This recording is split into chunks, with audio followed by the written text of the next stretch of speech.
जय हिंद दोस्तों। स्वागत है आपका अपना परिवार ज्ञान गुरुकुल में। आशा करते हैं कि आप लोग स्वस्थ होंगे और पढ़ाई लिखाई करने में व्यस्त होंगे और मस्त होंगे। आज माता रानी का दिन है। माता रानी आप सबको खुशियों से भर दे और आप लोग के परीक्षा में आशा अच्छा नंबर आए, यही मैं माता रानी से प्रार्थना करता हूँ। आज हम क्लास 12 हिंदी का जो पाठ 3 है, चैप्टर 3 है, जिसका नाम है क्या? संपूर्ण क्रांति। संपूर्ण क्रांति, जिसके लेखक हैं जय प्रकाश नारायण। जय प्रकाश नारायण। ये जो आपका संपूर्ण क्रांति है, ये आपका भाषण है। क्या है? भाषण है। ठीक है। हम लोग जयप्रकाश नारायण को लोकनायक के नाम से जानते हैं। किस नाम से जानते हैं? लोकनायक के नाम से जानते हैं। ठीक है। आइए हम लोग गणेश जी का नाम लेते हैं और अपने कक्षा को क्या करते हैं? प्रारंभ करते हैं, आरंभ करते हैं। चलिए, पहला प्रश्न है, जयप्रकाश नारायण के अनुसार सदानंद जी किस प्रेस के मालिक थे? तो बाबू, जो सदानंद जी थे आपके फ्री प्रेस के मालिक थे। किस प्रेस के? फ्री प्रेस के मालिक थे। अगला प्रश्न है, अमेरिका से लौटने के बाद जयप्रकाश नारायण किस पार्टी में शामिल हुए? जब जयप्रकाश नारायण जी ने अमेरिका से वापस आया तो उन्होंने कांग्रेस पार्टी को ज्वाइन किया। किसको? कांग्रेस पार्टी को ज्वाइन किया। अगला प्रश्न है, 1974 ईस्वी में जयप्रकाश नारायण किस आंदोलन का नेतृत्व किया? तो आपका छात्र आंदोलन। कौन सा आंदोलन? छात्र आंदोलन। ये आपका 1974 ईस्वी में जयप्रकाश नारायण जी ने छात्र आंदोलन का नेतृत्व किया। अगला प्रश्न है, शिक्षा प्राप्ति के लिए अमेरिका कौन गए थे? बाबू जी, ये जयप्रकाश नारायण जी हैं, शिक्षा प्राप्ति के लिए कहां गए थे? अमेरिका गए थे।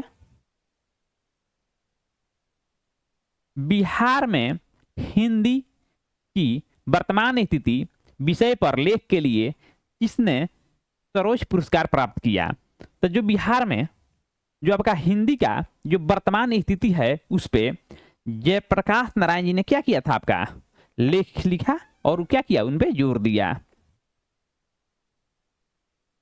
व्यक्ति से नहीं, हमें तो नीतियों से झगड़ा है। ये जो कथन है, इसमें जयप्रकाश नारायण जी ने बोले हैं कि हमें किसी व्यक्ति से व्यक्तिगत लड़ाई नहीं है, हमें व्यक्ति के क्या जो नीति है उस नीति से झगड़ा है और सिद्धांतों से झगड़ा है, कार्यों से झगड़ा है। यह संभाषण समाजवादी लेखक किनका है? तो जयप्रकाश नारायण जी का है। जयप्रकाश नारायण जी ने जो क्रप्स सिस्टम थे उस सिस्टम के खिलाफ लड़ रहे थे। ठीक है। उस सिस्टम के खिलाफ इनको कोई व्यक्ति से पर्सनल लड़ाई नहीं था, ये सिस्टम से लड़ना चाहते थे। अगला प्रश्न है, जयप्रकाश नारायण की रचना है कौन सी है? तो आपका संपूर्ण क्रांति है। कौन है बाबू? तो संपूर्ण क्रांति है। जो आपका त्रिश है, त्रिश, ये त्रिश उदय प्रकाश जी ने लिखे हैं। उदय प्रकाश जी। और जूठन ओम प्रकाश वाल्मीकि।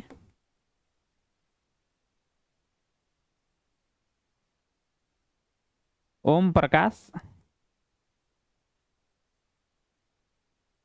वाल्मीकि। और जो शिक्षा है, जे कृष्ण मूर्ति। ठीक है। तो जो आपका ये संपूर्ण क्रांति है, ये आपको जयप्रकाश जी ने लिखा है। ये आपका क्या है? भाषण है। क्या है? भाषण है। अगला प्रश्न है, छात्र आंदोलन का नेतृत्व स्वीकार करते समय जयप्रकाश नारायण की स्थिति कैसी थी? जब जयप्रकाश नारायण जी ने जो छात्र आंदोलन था उसको नेतृत्व करने के लिए जब स्वीकार किया कि हम छात्र आंदोलन का क्या करेंगे? नेतृत्व करेंगे, उस समय ये बूढ़ा हो गए थे। और बीमारी से भी जकड़े हुए थे, क्योंकि अक्सर व्यक्ति जब बूढ़ा हो जाता है तो उम्र के साथ बीमारियां भी बढ़ने लगती है और शरीर थकने लगता है। तो उस समय ये बेचारू बूढ़ा हो गए थे और बीमारी थे और बुढ़ापा से जूझ रहे थे। दल विहीन लोकतंत्र किसके मूल उद्देश्यों में से है? तो जो मार्क्सवाद तथा लेनिनवाद हैं आपके दल विहीन लोकतंत्र के मूल उद्देश्यों में से हैं। अगला प्रश्न है कि जयप्रकाश नारायण के बचपन का क्या नाम था? तो जो जयप्रकाश नारायण जी थे, इनका बचपन का नाम क्या था? बाउल था। बचपन का नाम क्या था? बाउल था। बहुत सारे लोग होते हैं जिनका बचपन का आपका अलग अलग नाम होता है, बचपन में कुछ नाम से बुलाया जाता है। तो जो जयप्रकाश नारायण जी थे, इनको बचपन में लोग बाउल के नाम से जाने, और जब ये बड़े हो गए तो इन्हें लोकनायक के नाम से जाना जाने लगा। लोकनायक।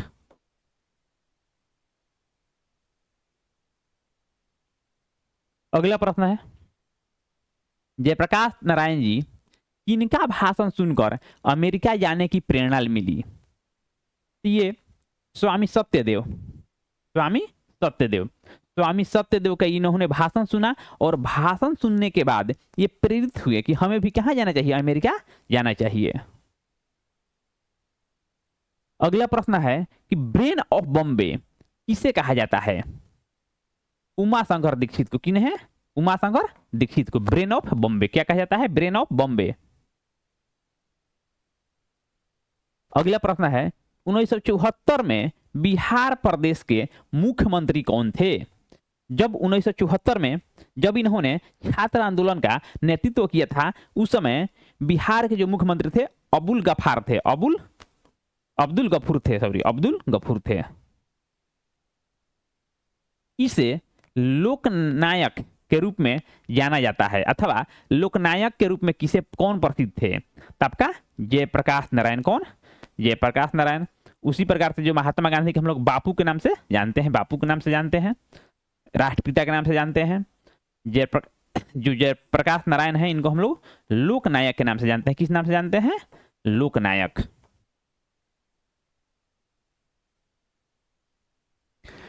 अगला प्रश्न है, जयप्रकाश नारायण की पत्नी का नाम था? जो जयप्रकाश नारायण जी थे, उनके पत्नी के नाम क्या था? प्रभावती देवी। क्या नाम था?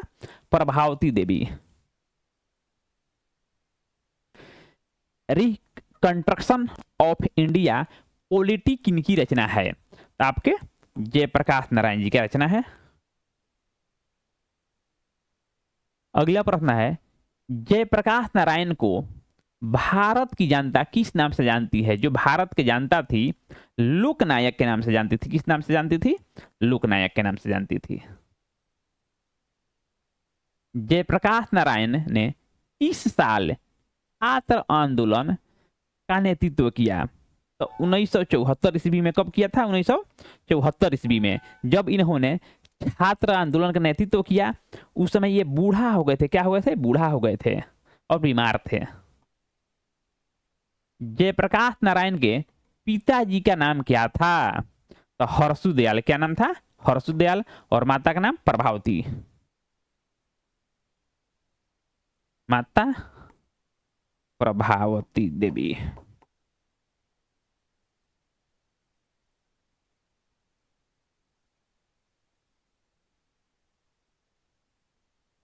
जयप्रकाश नारायण किस मित्रता को ठोस मानते हैं? ठोस मतलब बहुत मजबूत मानते थे।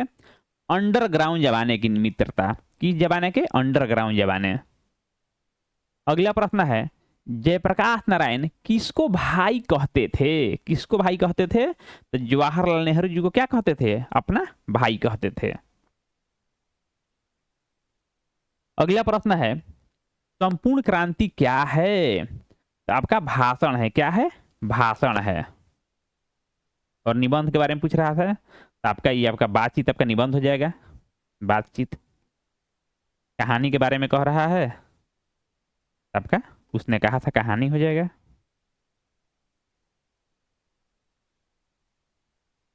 इसे तो बहुत सारी कहानी है। संपूर्ण क्रांति पाठ में दिया गया भाषण किसका है? तो ये जो संपूर्ण क्रांति जो आपका पाठ है, ये भाषण जयप्रकाश नारायण जी ने दिए हैं। कौन दिया है? जयप्रकाश नारायण जी ने पटना के गांधी मैदान में। संपूर्ण क्रांति किसकी रचना है? जयप्रकाश नारायण। जयप्रकाश नारायण का जन्म कहाँ हुआ था? जन्म कहाँ हुआ था? तो सिताब दियारा में। कहाँ जन्म हुआ था? सिताब दियारा। अगला प्रश्न है 1974 में छात्र आंदोलन का नेतृत्व किसने किया था? तो आपके जयप्रकाश नारायण ने। 1974 में किन्होंने? जयप्रकाश नारायण ने। जयप्रकाश नारायण के अनुसार देश का भविष्य किसके हाथों में है? तो जो देश का भविष्य होता है नई पीढ़ी के हाथों में होता है। किसके हाथों में होता है? नई पीढ़ी के हाथों में होता है। क्योंकि देश का जो भविष्य होता है, हम लोग युवा पीढ़ी को ही कहते हैं कि युवा पीढ़ी जितना मजबूत रहेगा, जितना सशक्त रहेगा, जितना मेहनत करेगा, उतना ही हमारा क्या होगा? देश आगे जाएगा। इसलिए बाबू आप लोग भी मन लगाकर पढ़िए, क्योंकि आप ही लोग में से कोई नेता बनेगा, कोई मंत्री बनेगा, कोई प्रधानमंत्री बनेगा, आगे जाकर कुछ बनिएगा। तो अच्छा काम कीजिए और देश के नाम कीजिए। संपूर्ण क्रांति का नारा किसने दिया था? तो जयप्रकाश नारायण जी ने। किसने दिया था? जयप्रकाश नारायण जी ने। पुलिस के बड़े उच्च अधिकारियों ने किसके मुंह से सुना था कि जयप्रकाश नारायण नहीं होते तो बिहार जल गया होता? तो आपके दीक्षित जी। दीक्षित जो दीक्षित जी थे, दीक्षित जी, इनके मुंह से लोग सुने थे। पुलिस के जो बड़ा बड़ा अधिकारी थे उन्होंने सुना था कि अगर उस समय जयप्रकाश नारायण जी नहीं होते तो आपका बिहार क्या होता? जल गया होता। इस प्रकार से आपका ये सेशन समाप्त हुआ। आप लोग लाइक कीजिए, सब्सक्राइब कीजिए और अपने दोस्तों को भी बताइए। बहुत ही जल्द हम आपका संपूर्ण जो हिंदी है इसका लाइव सेशन लेके आने वाले हैं। आप लोग चैनल को सब्सक्राइब कर लीजिए। Thank you.